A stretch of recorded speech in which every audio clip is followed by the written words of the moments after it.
Hello guys, ये हमारा chemistry रासायनिक बल गतिकी का छठवां वीडियो है और आज हम लोग इस वीडियो में इसको पूरा ख़त्म करने वाले हैं।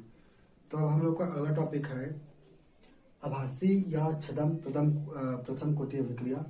इसे हम लोग आभासी प्रथम कोटि अभिक्रिया भी कहते हैं या फिर छद्म प्रथम कोटि भी अभिक्रिया कहते हैं, अभिक्रिया भी कहते हैं। तो बात करते हैं हम लोग आभासी आखिर में क्या होता है, आभासी या छद्म क्या होता है। तो आभासी का मतलब होता है मतलब जो सच नहीं है, मतलब झूठा, ठीक है, या फिर इसको हम लोग बोलते हैं भ्रम। तो इसमें होने क्या वाला है कि हमको ऐसा नहीं लगेगा कि ये प्रथम कोटि की अभिक्रिया होती है, लेकिन वो प्रथम कोटि की अभिक्रिया होती है। मतलब ये एक भ्रम होता है कि ये प्रथम कोटि की अभिक्रिया नहीं है, लेकिन वास्तव में होता है वो प्रथम कोटि की अभिक्रिया। तो उसे हम लोग कहेंगे आभासी या छद्म प्रथम कोटि की अभिक्रिया। तो इसके पहले मैं आपको पहले का कुछ रिवाइज करवाना चाहूँगा कि प्रथम कोटि का अभिक्रिया किसको कहते हैं। तो अभी जो ये आपकी स्क्रीन पे दिख रहा है, ये हमारे पास शून्य कोटि की अभिक्रिया है। ये वाला अभिक्रिया प्रथम कोटि की अभिक्रिया है। ये वाला अभिक्रिया द्वितीय कोटि की अभिक्रिया है। कैसे हम जाने?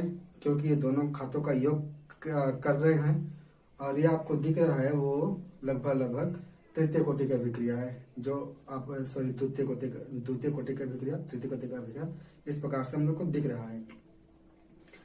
तो प्रथम कोटि की अभिक्रिया में होना क्या चाहिए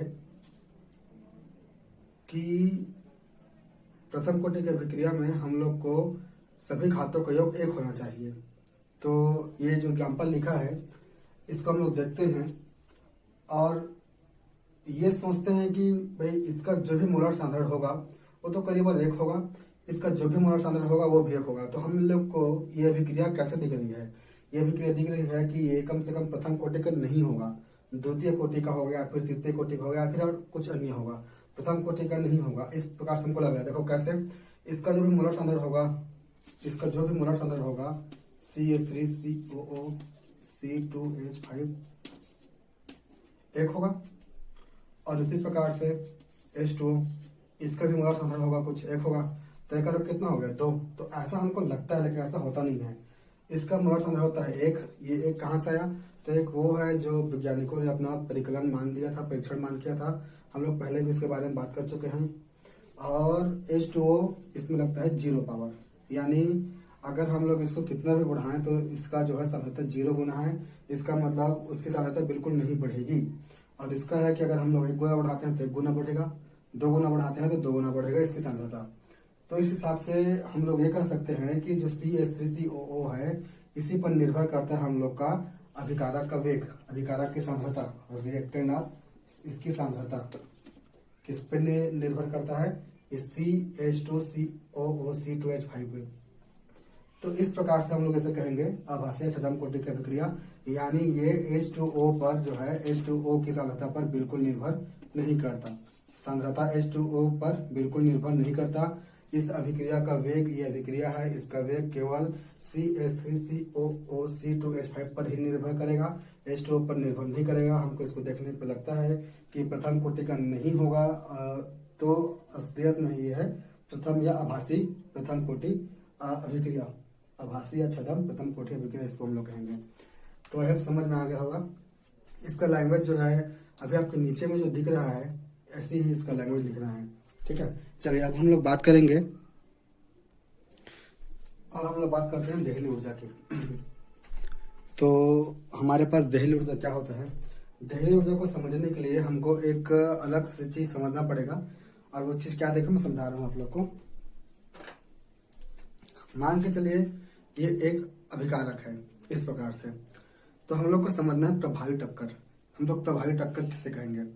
तो प्रभावी टक्कर हम लोग कहेंगे, जैसे कि देखिए ये एक अलग प्रकार का अभिकारक है और ये दूसरा अभिकारक है।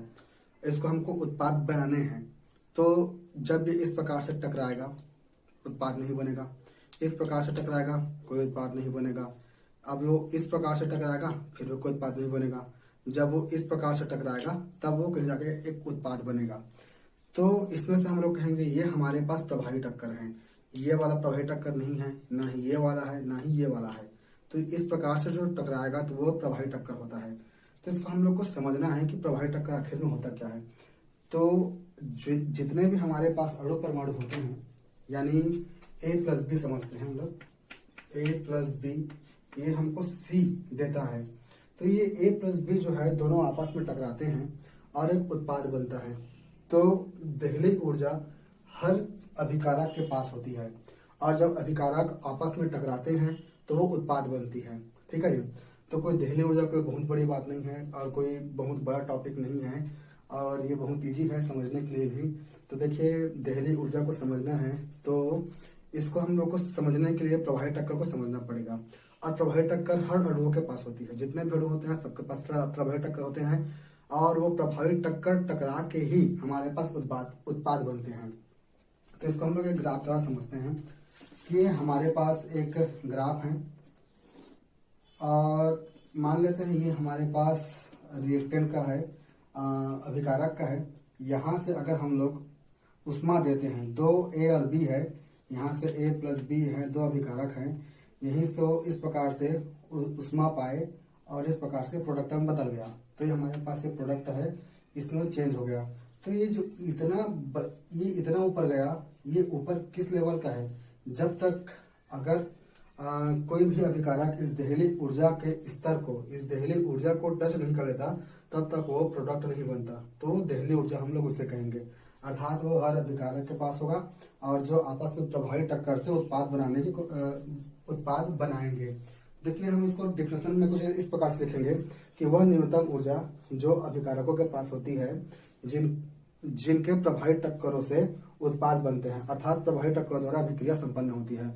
तो कुछ नहीं है, यानी अगर हम लोग को उत्पाद बनाना है उत्पाद, रिएक्टेंट से प्रोडक्ट बनाने हैं, तो उसको हम लोग को इतना हिट करना होगा, या फिर इतना ऊर्जा देना होगा कि वो सीधा दहली ऊर्जा को टच करे। ये जो स्तर है वो दहली ऊर्जा का स्तर है, इस दहली ऊर्जा को टच करे और वो बन जाएगा उत्पाद हमारे पास। ठीक है, चलिए अब हम लोग समझते हैं संक्रिया ऊर्जा को। तो संक्रिया ऊर्जा क्या होती है? संक्रिया ऊर्जा को समझने के लिए हम लोग को ये दहली ऊर्जा को समझना बहुत ही जरूरी है। तो देखिए, दहली ऊर्जा को नहीं समझ में आया होगा तो फिर से एक बार समझा देता हूँ। ये जो होती है हमारे पास हर अभिकारक के पास होती है। अगर हमारे पास अभिकारक यहाँ पर है, यहाँ से स्टार्टिंग हो रहा है, यानी इसको हम लोग ताप दे रहे हैं, ये लाइन, ये ग्राफ जो है ताप का ग्राफ है, टेम्परेचर। तो जब हम लोग ताप दे रहे हैं, जैसे जैसे ताप बढ़ रही है, वैसे वैसे वो दहली ऊर्जा के स्तर को टच करेगी, और जैसे ही दहली ऊर्जा के स्तर को टच करेगी, मतलब उसका प्रोडक्ट बन पाना संभव है। ये हम लोग उसको कहेंगे दहली ऊर्जा। सक्रिय ऊर्जा क्या होती है? सक्रिय ऊर्जा मतलब अभिकारक को उत्पाद बनने के लिए आवश्यक ऊर्जा। तो दहली ऊर्जा और सक्रिय ऊर्जा दोनों समथिंग है, दोनों एकदम सेम टू सेम है, ज्यादा अंतर नहीं है इसमें। देखिए, इसको भी हम लोग ग्राफ द्वारा समझते हैं। ये हमारे पास ठीक है, दोनों ग्राफ सेम बनेगा, लेकिन दोनों अलग अलग पॉइंट है। ये हमारे पास रिएक्टेंट है, यही वाला रिएक्टेंट है, और ये हमारे पास दहली ऊर्जा है। ये जो बॉर्डर है वो दहली ऊर्जा है। अब देखिए, इसको जैसे जैसे ताप बढ़ रहा है, वैसे वैसे हम लोग जो है ये जो है दहली ऊर्जा को टच कर लिया। जैसे दहली ऊर्जा को टच किया तो वो प्रोडक्ट बनना चालू हो जाएगा। बन गया हमारे पास प्रोडक्ट। अब जब प्रोडक्ट बन गया, सीधा कर दीजिए, जब प्रोडक्ट बन गया, इसका मतलब देखिए, ये जो ऊर्जा हम लोग दिए हैं, इतना से इतना ऊर्जा, ये हमारे पास सक्रिय ऊर्जा है। ये हमारे पास सक्रिय ऊर्जा है, संक्रिय ऊर्जा है। इसको हम लोग एक मिनट फ्रेम में देखते हैं, चेक तो ठीक कट नहीं रहा है। संक्रिय ऊर्जा है, और इसको हम लोग एक्टिवेशन एनर्जी कहते हैं, माने EA द्वारा इसको शो करते हैं, EA के द्वारा इसको हम लोग शो करते हैं। तो देखिए, दहली ऊर्जा क्या होती है? दहली ऊर्जा एक लेवल है, और यहाँ से यहाँ तक हम लोग दिए हैं वो सक्रिय ऊर्जा है। दोनों में अंतर है, और दोनों तो सेम टू सेम है, दोनों ग्राफ सेम टू सेम बनता है। देखिए, आई होप मेरे ख्याल से समझ में आ गया होगा। दहली ऊर्जा यहाँ से हम लोग जो हर एक अभिकारक के पास होती है, जो प्रभावी टक्कर, अगर यहाँ पर जितने भी ये समझना है कि A और B है, आपस में टकराएंगे, और जैसे जैसे टकराते जाएंगे तो ये वो लेवल है जो एक सही यानी प्रभावी टक्कर होगा, और वहां से वो उत्पाद बन जाएगा। ये क्या होती है? अगर हम लोग को रिएक्टेंट से प्रोडक्ट बनाने होते हैं तो कुछ ऊर्जा देनी पड़ती है, माने ये वही ऊर्जा है। और ये तो दहली ऊर्जा हमारे पास ये लेवल है दहली ऊर्जा। और ये हमारे पास इतना से इतना जो ऊर्जा दे रहे हैं, ये रिएक्टेंट का लेवल है और ये दहली ऊर्जा का लेवल है। तो यहाँ से यहाँ तक की जो ऊर्जा दे रहे हैं उसको हम लोग बोलेंगे संक्रिय ऊर्जा। तो आई होप दहली ऊर्जा और संक्रिय ऊर्जा दोनों समझ में आ गया होगा। अब हम लोग अगला टॉपिक बात करते हैं आर्हेनियस समीकरण। ये हम लोग का इस चैप्टर का आखिरी टॉपिक है और अब इसके बाद जो है हमारे पास ये पूरा पार्ट खत्म हो जाएगा। और फिर हम लोग सोच रहे हैं कि एक ऑनलाइन क्लास लेंगे जिसमें जो है खाली क्वेश्चन आंसर का टेस्ट होगा। तो जरूर रिप्लाई कीजिएगा कि कितने लोग ऑनलाइन मतलब में आओगे और जो है इसके अच्छे से तैयारी करोगे वहीं पर, और वहीं पर हम लोग क्वेश्चन आंसर देंगे। वहीं पर जो है अच्छे से क्वेश्चन आंसर मेन क्वेश्चन क्या है, इंपॉर्टेंट क्वेश्चन क्या है, उसको वहीं पर डिस्कस करेंगे हम लोग ऑनलाइन क्लास में। वेब एक्स जो आता है ना एप्स, वेब एक्स एप्स में उसी में करेंगे। तो चलिए अब हम लोग बिना देर के करते हैं स्टार्ट। और आखिरी अगला टॉपिक है हमारे पास आर्हेनियस समीकरण। तो आर्हेनियस समीकरण हेडिंग डाल लीजिए। ठीक, तो बात करते हैं आर्हेनियस समीकरण की। आर्हेनियस एक वैज्ञानिक का नाम है। आर्हेनियस ने क्या किया था, एक कांस्टेंट था माने के और एक्टिवेशन एनर्जी, इन दोनों में संबंध स्थापित किया और हम लोग को एक सूत्र दिए जिससे हम लोग एक्टिवेशन एनर्जी किसी भी अभिक्रिया के हम लोग निकाल सकते हैं। तो उन्होंने क्या कहा, फिर से देखिए, आर्हेनियस एक वैज्ञानिक का नाम है। इन्होंने क्या कहा था कि इन्होंने जो वेग स्थिरांक है जिसको हम लोग के नाम से जानते हैं और एक्टिवेशन एनर्जी E A, इन दोनों के बीच में संबंध बताए और एक ऐसा सूत्र दिया जिसमें हम लोग किसी भी अभिक्रिया के लिए एक्टिवेशन एनर्जी निकाल सकते हैं। तो चलिए ठीक है, आर्हेनियस समीकरण को अब हम लोग आगे बढ़ते हैं। तो के उन्होंने क्या कहा, उन्होंने जो संबंध है वो दिया कि के समानुपाती होता है E के घात माइनस EA बटा RT। अब इसको समझते हैं कि के क्या है, E क्या है, EA क्या है, R क्या है, T क्या है। तो यहाँ पर इस बोर्ड को हम लोग जो है अभी वो कुछ नहीं करेंगे। तो मैं क्या करता हूँ कि मैं इसके लिए एक अलग सा अभी जो आपकी स्क्रीन पे दिख रहा होगा उस वैसे कर दे रहे हैं, ठीक है। तो ठीक है, जहाँ पर देखिए क्या लिखा है, के बराबर क्या है, ई बराबर क्या है, माइनस ई बराबर क्या है और आर टी बराबर क्या है, यहाँ से देख लीजिए और इन सभी की वैल्यू को समझिए। चलिए देखते हैं आप यहाँ से। तो इसको जब हम हल करेंगे तो के बराबर, यहाँ से जब ये समानुपाती का चिन्ह हटेगा तो एक कांस्टेंट लगता है और वो कांस्टेंट है हमारे पास ए माने है आर्हेनियस कांस्टेंट है ये। और उसके बाद हो जाएगा ई के घात माइनस का EA बटा RT। उसके बाद देखिए आगे हम लोग देखते हैं इस दोनों तरफ हम लोग को यहाँ पे लिखना पड़ेगा कि दोनों पक्षों में नेचुरल लॉग लेने पर, यानी प्राकृतिक लघुगुणक लेंगे यहाँ पर हम लोग। तो ये हो जाएगा हमारे पास ln के बराबर ln E के घात माइनस का EA बटा RT। अब ये हो जाएगा ln के बराबर, बिल्कुल समझ में आ रहा है कि नहीं आ रहा है, यहाँ से ln E और इसको हम लोग कैसे करते हैं, ln A plus ln E के घात माइनस का EA बटा RT। ये कहाँ से आया, देखिए इसका एक फार्मूला होता है। ये फार्मूला आपके स्क्रीन पे डिस्प्ले पर शो हो रहा होगा। ये वही फार्मूला है और ये फार्मूला से कुछ ऐसा है जो आपके डिस्प्ले में दिख रहा है और ये यहाँ से लगभग सेम टू सेम है। उसको मैच करो और नीचे से जो फार्मूला है इसको यहाँ पर अप्लाई करना है तो ये वाला आ जाएगा। अब हम लोग बात करते हैं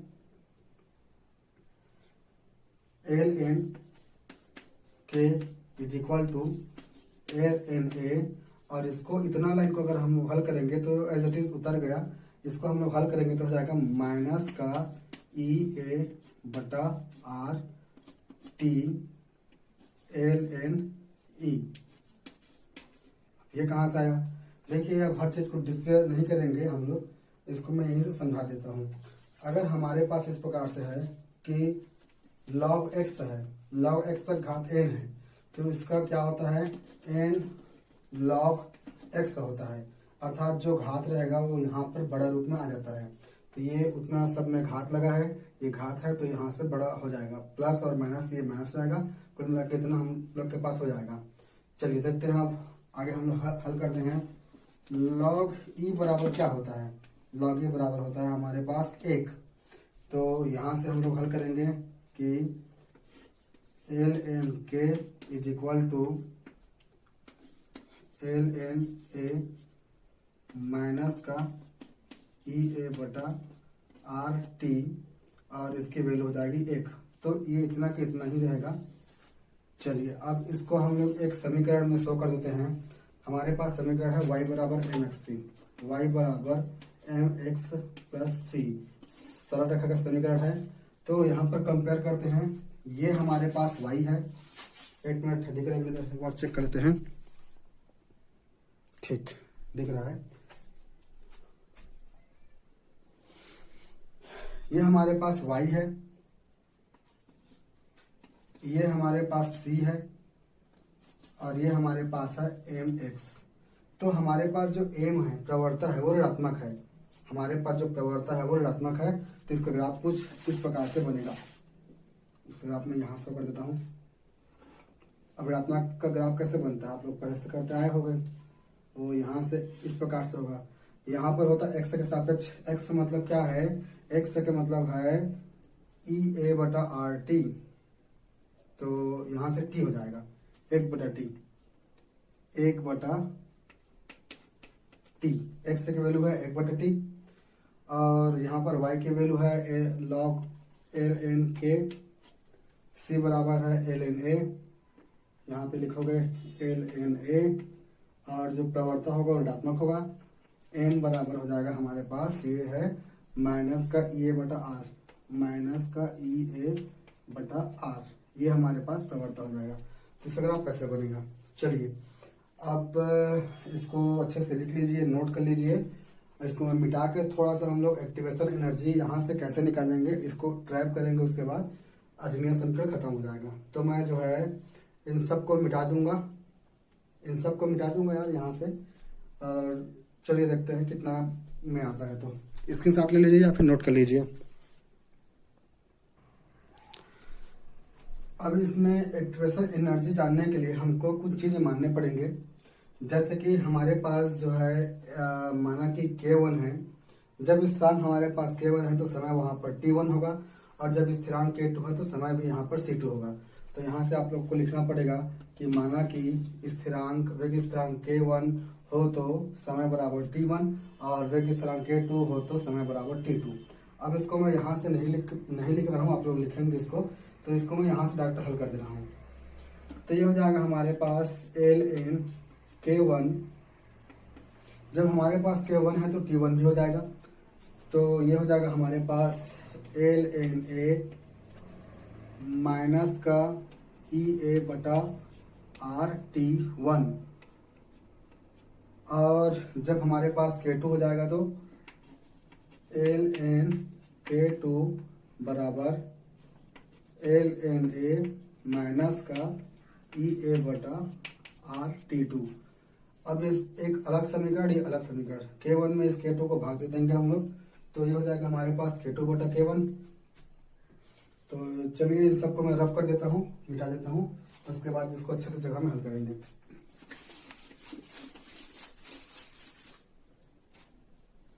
ये हो जाएगा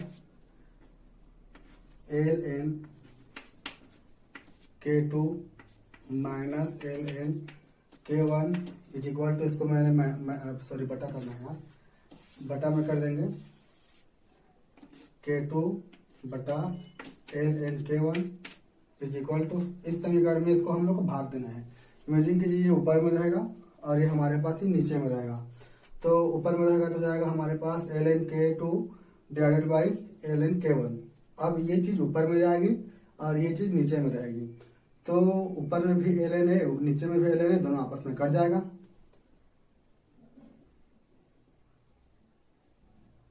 या फिर हम इसको ना ऐसे करते हैं, ऐसे तो कटेगा नहीं, हम लोग इसमें L N K2 minus L N K1 करते हैं इज इक्वल टू, इसको माइनस कर ही देते हैं, L N A minus E A बटा R T2 minus L N A minus का EA बटा RT1, ब्रैकेट खोलेंगे, इसको यहां से थोड़ा सा साइड में लिख देता हूं, ln_k2 बटा K1, कहां से आया, हमारे पास जो सूत्र है log x minus log y, इसका फार्मूला होगा log x बटा y, यहां से आया।